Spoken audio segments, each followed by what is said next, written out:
Who's the president that was known with the harsh title of His Accidency?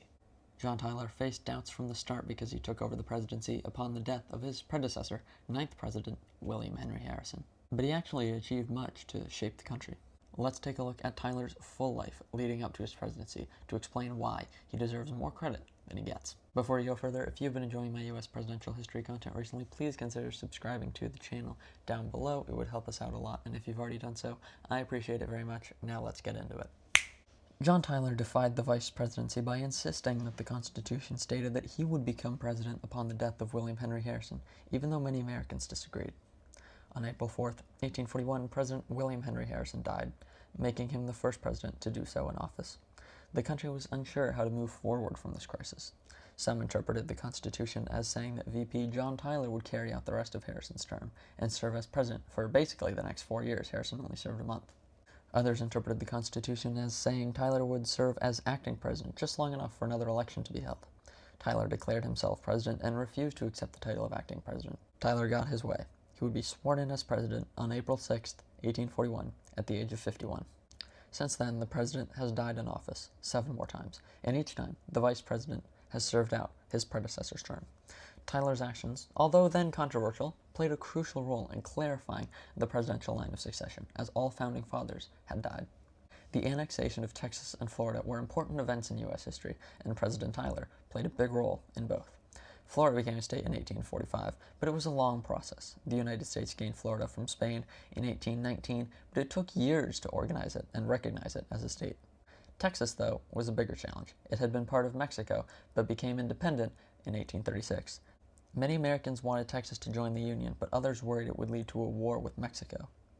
Tyler worked hard to make a peaceful annexation happen, even though many people opposed it.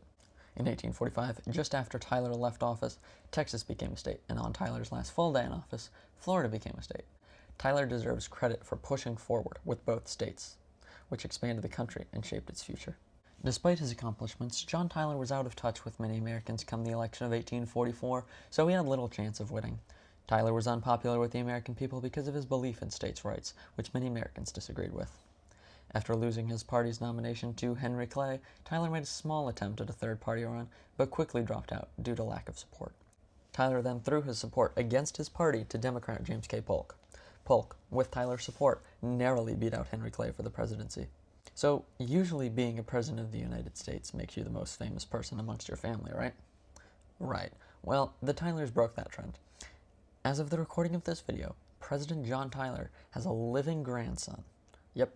Born in 1790, Tyler has a living grandson. While he was in the White House, Tyler's wife died, so he remarried to a much younger second wife, and they had 7 children together.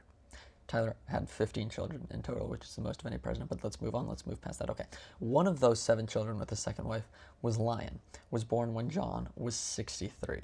Lyon's first wife also died young, so he remarried to the much younger Sue Ruffin Tyler, and when Lyon was 75, Sue gave birth to Harrison Tyler, who is still alive at the age of 96.